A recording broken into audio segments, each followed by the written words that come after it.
আমার মতো করে এই নাস্তাটি আপনারা বানাতে পারেন। অল্প উপকরণে এই নাস্তাটি তৈরি করে নেওয়া যায় আর খেতেও অনেক বেশি মজার হয়। খুব অল্প সময় লাগে এই নাস্তাটি তৈরি করতে, তেমন কোনো ঝামেলাও লাগে না এই নাস্তাটি তৈরি করতে।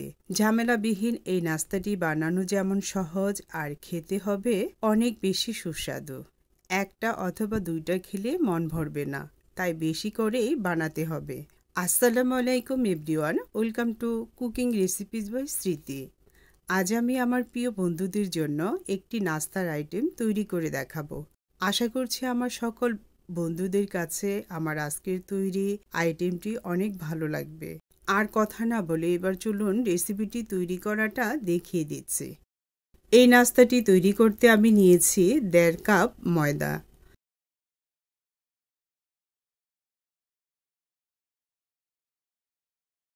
ময়দার মধ্যে দিয়েছি স্বাদমতো লবণ। প্রথমে ময়দার সাথে লবণটাকে মিশিয়ে নিচ্ছি। এবার ময়দার মধ্যে দিয়ে দিচ্ছি 2 টেবিল চামচ সয়াবিন তেল। তেলটাকে এবার ময়দার সাথে ভালো করে মিশিয়ে নিব।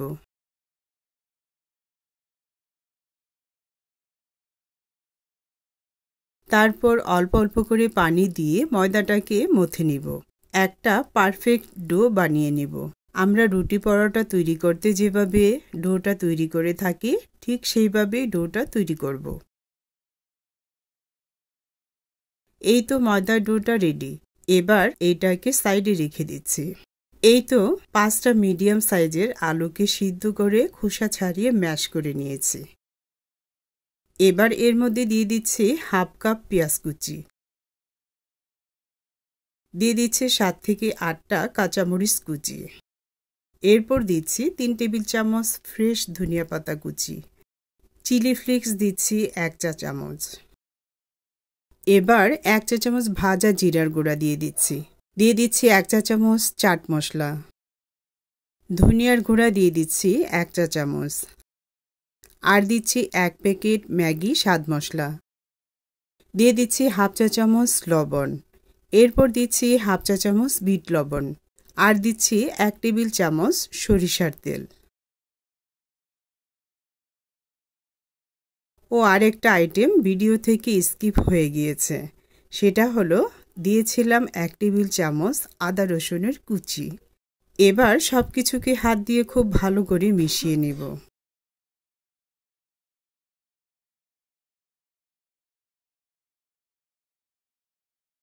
এবার এই বোলটাকে সাইডে রেখে দিচ্ছি।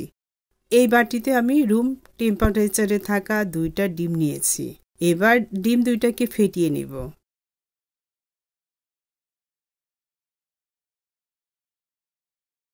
এই তো ময়দার ডোটাকে আমি 2টা ভাগ করে নিয়েছি। এবার গোল করে নেব। এখন একটা ভাগ সাইডে রেখে দিচ্ছি। আরেকটা ভাগ নিয়েছি রুটি বেলে নেব। বোর্ডের মধ্যে প্রথমে ময়দা ছিটিয়ে নেব।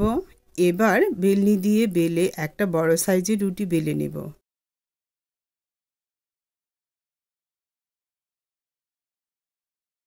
রুটিটা খুব বেশি মোটাও হবে না, আবার পাতলাও হবে না। এখন রুটির উপরে আলুর পুরটা থেকে অর্ধেকটা পুর দিয়ে নেব এবং সামান্য একটু রুটির সাইড রেখে সমস্ত রুটির মধ্যে পুরটাকে লাগিয়ে নেব। এবার রুটির সাইডে হালকা করে পানি লাগিয়ে নেব।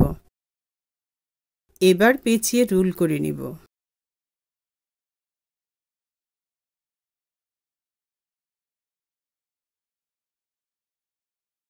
এখন ছুরি দিয়ে পিস পিস করে কেটে নেব।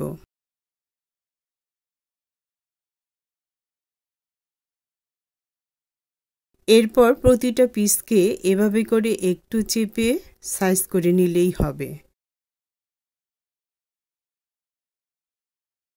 আমি একটা কুকি কাটার নিয়েছি, এইটার মধ্যে রেখে হাত দিয়ে চেপে একটু ডিজাইন করে নেব।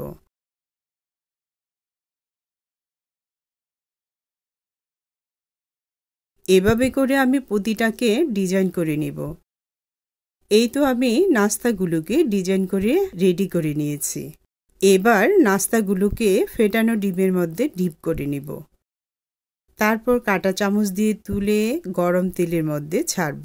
আমি আগে থেকে তেল গরম করে নিয়েছি। এবার নাস্তাগুলোকে উল্টিয়ে পাল্টিয়ে গোল্ডেন ব্রাউন করে ভেজে নিব। এই সময় চুলার তাপটা রাখতে হবে মিডিয়াম লো ফ্লেমে।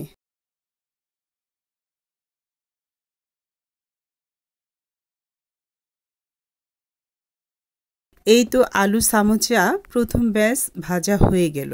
এভাবে করে আমি সবগুলো রোল সামোচা ভেজে নেব। এই তো দেখুন, ভেজে নেওয়ার পর সামোচাগুলো দেখতে কতটা লোভনীয় লাগছে, আর খেতে সে তো এত এত মজার হয়েছে। আহ, একটা অথবা দুটো খেলে কিন্তু মন ভরবে না।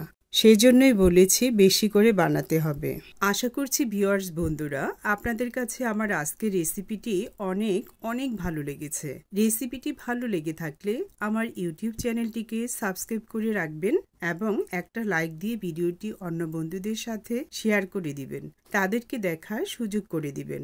আর একটা কমেন্টস করে জানাবেন ভিডিওটি কেমন হয়েছে। আজ তাহলে বিদায় নিচ্ছি। আল্লাহ হাফিজ।